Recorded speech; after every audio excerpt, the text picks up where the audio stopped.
So this is a treadmill, okay? So we generally buy it to work out on it, burn some calories. But what happens to this most of the time is that you buy it, you use it for your first 5 days to burn 10,000 calories, and after that it magically transforms into a cloth dryer, okay? So most people, this is in fact the most, probably the use case of treadmill that happens after a few days. Why? Because treadmills are boring. You have to keep doing the same stuff again and again, and it's rote and boring.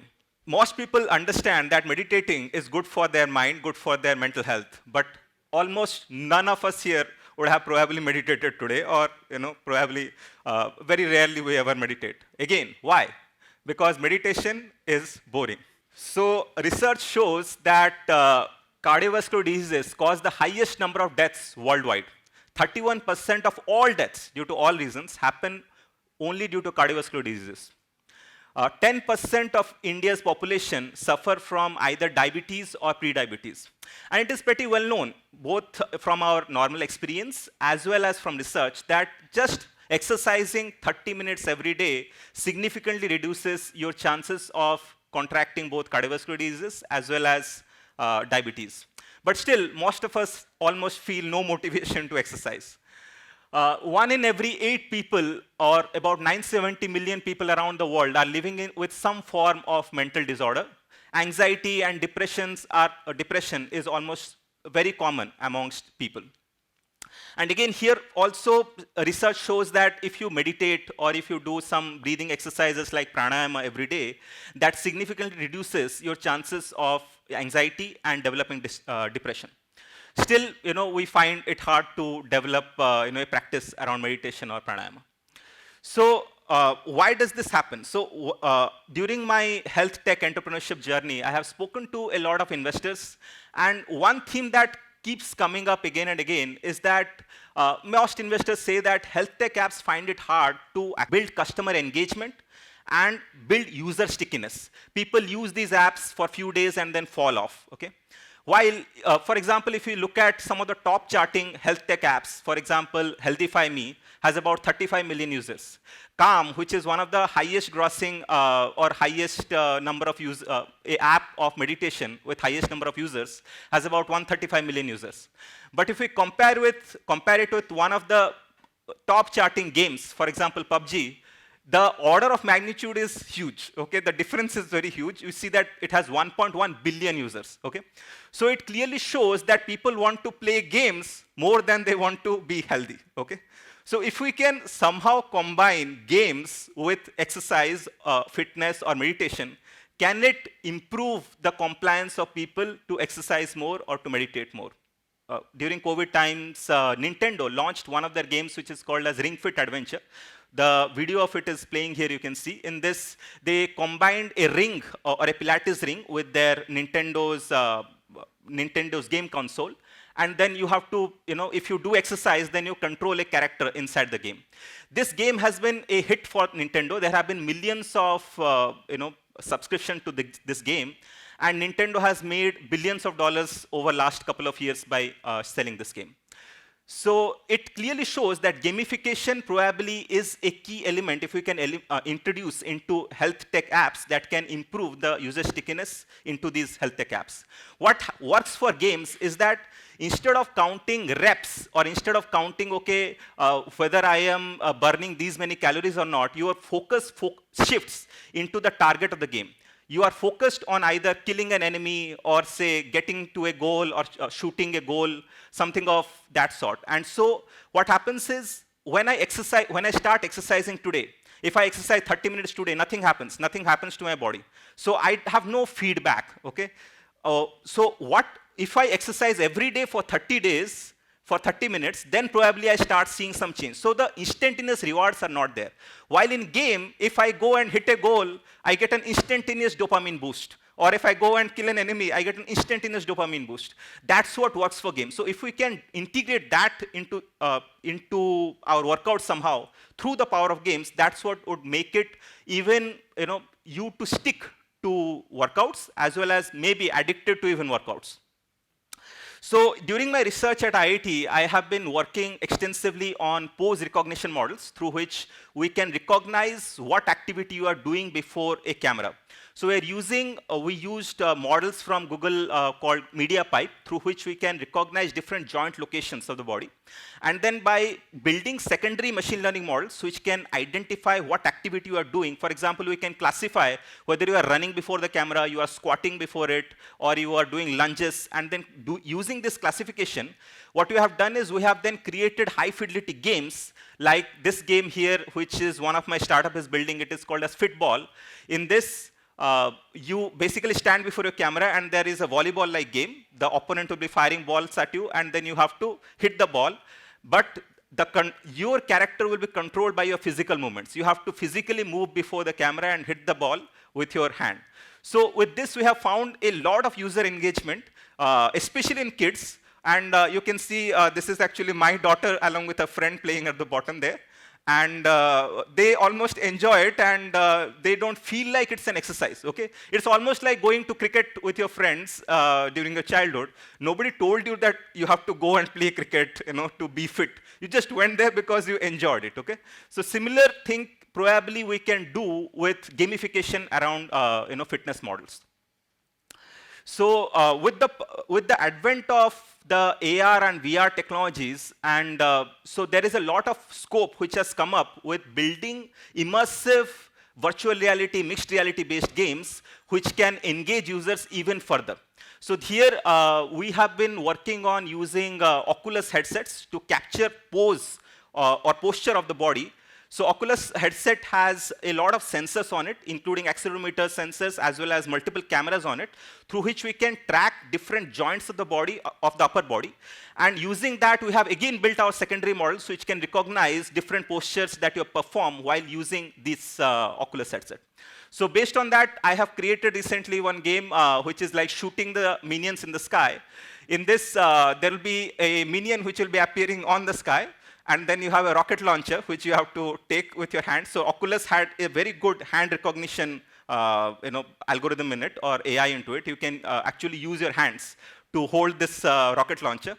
But this rocket launcher cannot be fired with the finger or trigger. It has to fire it, you have to actually do a squat, okay? So you can see whenever I squat, then the gun fires, okay? So through this, I have seen that in our initial trials, we have found that people who have never exercised or very rarely exercised, they do 25 squats, 50 squats within 10, 15 minutes, and they forget.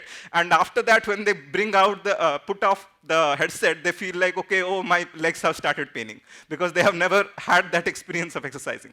So what we are able to achieve through this is that we are able to make you forget the sense of time while doing exercise. While if you, for example, if you try to do squats without having this headset, you'll start immediately feeling the sense of time. You'll start feeling, okay, oh, 5, we have already got 5, or 10 squats. Okay, when is this going to end? But in this case, you go on doing it until the enemy is dead, okay? And by making it more difficult to kill the enemy, we can make you do more exercise, okay? Coming to similar, technology in meditation. So many of us here may be aware that meditation, as we know in India, is actually its roots spring from Patanjali Yoga Sutra. Patanjali Yoga Sutra speaks about 8 limbs of yoga. So 8 limbs of yoga, it starts with yama, niyama, asana, pranayama, pratyahara, dharana, dhyana, and samadhi. So yama, niyama are purificatory steps. What we are focused in our startup is building something around asana, pranayama, and dhyana. Asana is the practice of being able to sit for long periods of time comfortably at a single posture without moving. Pranayama is the practice of regulating breath and being able to channelize your breath. That is the practice of pranayama. And dhyana is the practice of meditation. As per Patanjali Yoga Sutra, and also confirmed by multiple research work, is that if you have a stable posture and your breath is regulated, it becomes easier for you to get to the state of meditation or to calm down your mind. If you slow down your breath, you see that your mind automatically starts calming down. So we are looking at if we can use the modern sensors which are available on the smartwatches to be able to bring an element of measurability and bring an element of gamification into the practice of meditation and asana and pranayama. So in this, for example, if we look at the modern smartwatches, we have the heart rate sensor, we have SpO2 sensor, electrodermal activity sensor, we have the accelerometer sensors in them. Our nervous system has two parts to it. One is the sympathetic nervous system. The second half is the parasympathetic nervous system. Sympathetic nervous system is your fight and flight side of your nervous system, and parasympathetic nervous system is your rest and digest side. Through meditation, our aim is to calm down our sympathetic side and to improve or to excite our parasympathetic nervous system side. So when we breathe in, you will see that your if you have a regulated breathing, you will see that that process starts to happen. For example, if you sit calmly for 1 minute and just try to feel your heart rate, you will see there is a baseline heart rate. And when you breathe in, you will see your heart rate rises slightly. And when you breathe out, it drops slightly. This change in heart rate is known as heart rate variability. And the more calmer you are, you will see that the heart rate variability is higher. And using the sensors on smartwatches, we can actually measure what level of heart rate variability you have got. Similarly, electrodermal activity is a sensor which can determine the skin conductance. And your electrodermal activity goes down as you become more meditative. So by combining the HRV and EDA, which is heart rate variability and electrodermal activity, we are coming up with measures called as Dhyana score, through which we can characterize whether your meditation today is better than yesterday, whether your mind is calmer this month versus what it was last month. Similarly, we can bring in more elements. For example, for asana score, we are using the accelerometer and inertial motion sensor on the smartwatches, so that if you are moving too much during a meditation, we'll be able to track that and say that, okay, your asana score today was less, or you are progressing in asana or not. Pranayama is a practice of regulating breath, and pranayama, if there are practices through which you can increase your oxygen saturation of blood, there are practices through which you can reduce the oxygen saturation of blood by holding your breath. And the SpO2 sensors, which are available on the smartwatches, they can give you that insight that whether your pranayama is going in a right direction or as per the instructions or not. And these are the different sensors that you are planning to integrate as part of an app that you are calling as Dhyan app that you are building. This is an initial snapshot of the Dhyan app that you are building. Here you can see a pranayama practice that I am right now doing in this video. Here it gives you instruction on the screen, like how many sessions you have. And for every session, there is an inhalation graph and there is exhalation graph. So the yellow curve, you see that when it grows, then you have to inhale, and it goes down, then you have to exhale.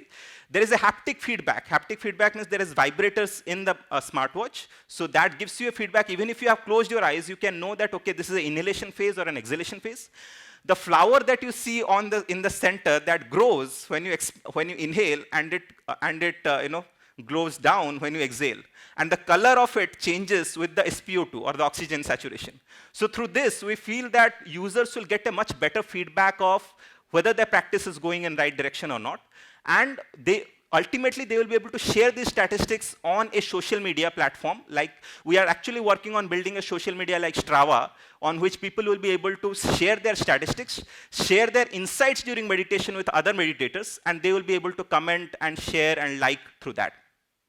So ultimately, we believe that through all these innovations around gamifications introduced into exercise and meditation, we will be able to promote people to actually exercise and meditate regularly, and promote a healthy society with healthier individuals with healthy body and healthy mind.